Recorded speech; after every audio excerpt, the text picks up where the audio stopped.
With all my honor, love to introduce our guest speaker, Nick.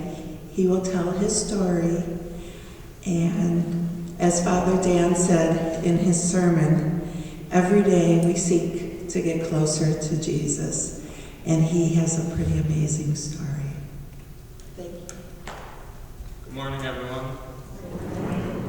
I'm Nicholas Dinato from St. Francis de Sales Parish in Akron, and I'm going to tell you a little bit about some of the signs that my family and I were given when I recently was diagnosed with a rare form of bone cancer and recently had surgery in October to remove it.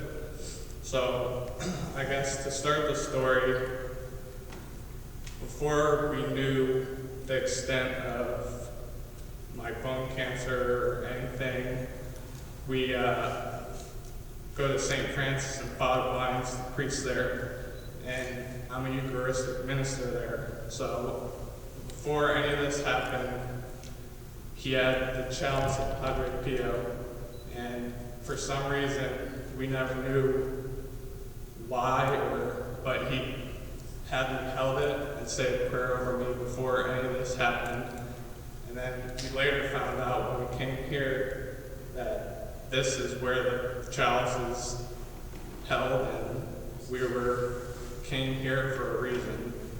And the first day when we came, there was a couple saints here, and one was St. Francis, which was our church, and then the other was St. Therese Littleflower, which I'll get to in a little bit. But so the other thing that was a sign was when we were going to go up to have my needle biopsy on September 26th.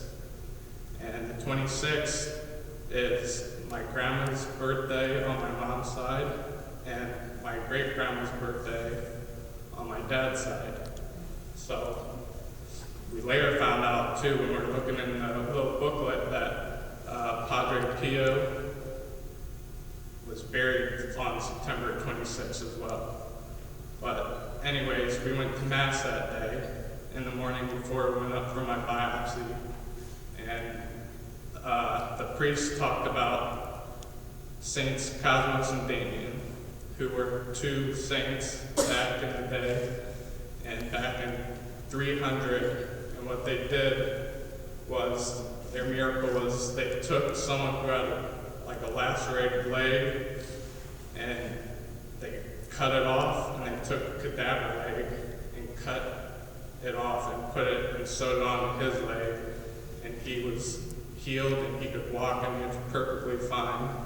And so we didn't know why we got that message, but later on when we went down to University Hospital to have my needle biopsy to find out if it was cancer or not, another sign we got was that the surgeon's name who performed the biopsy was Cosmos,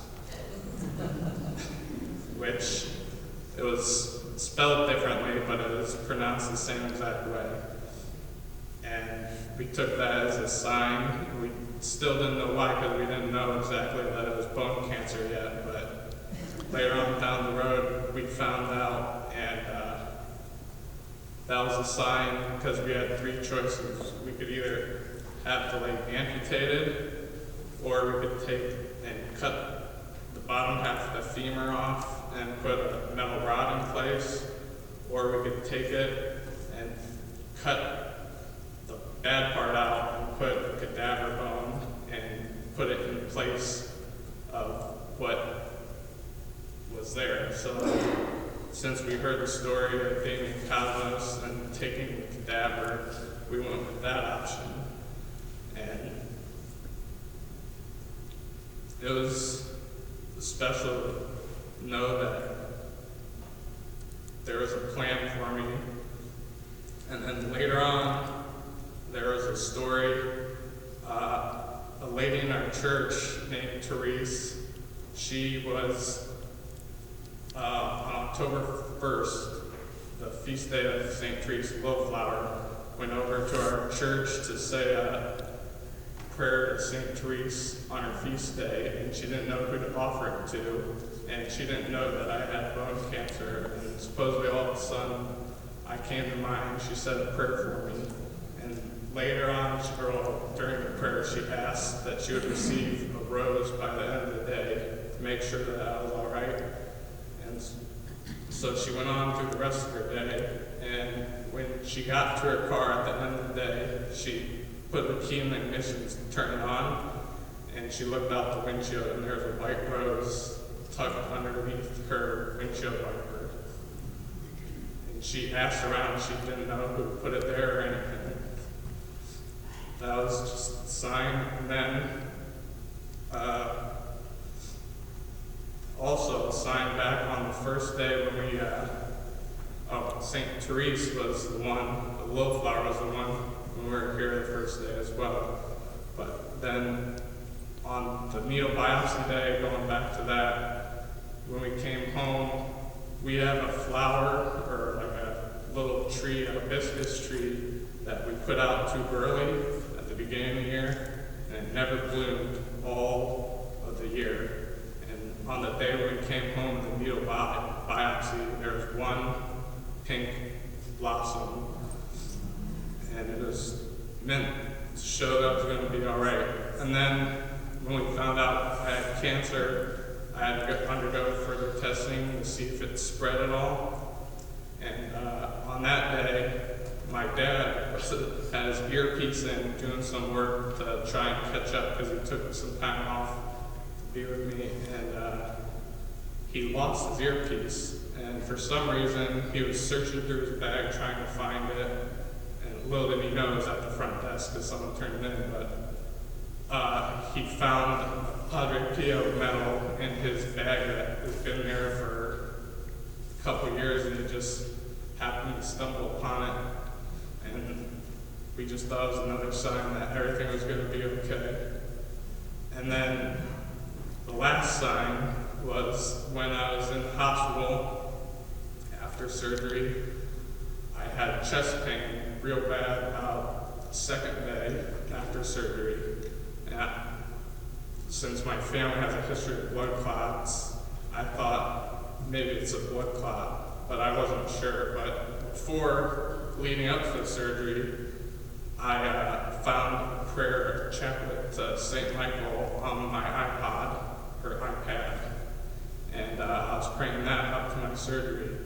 And right before we went down to get the scan for my chest to see if I had a blood clot, a man named Michael came in to give me communion.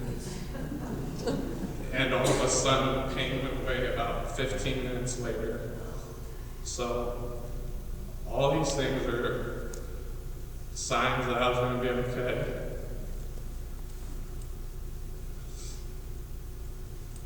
So, in conclusion, God's always with all of us.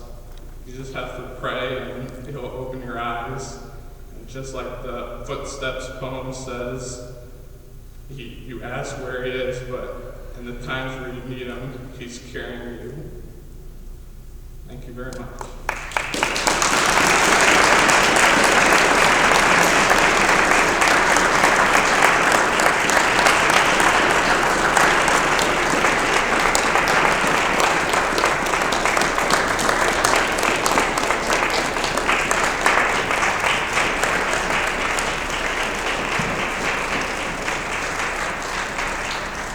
I know God has many wonderful, wonderful things in store for you. I just can't wait to watch.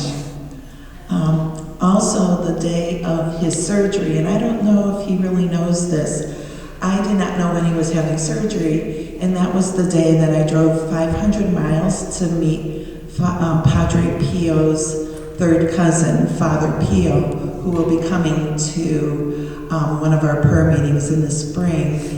And as soon as I got there, I asked him to, both of us, we just sat there and we prayed and prayed for Nick, and God's good. Our next speaker, do we have any veterans here? Any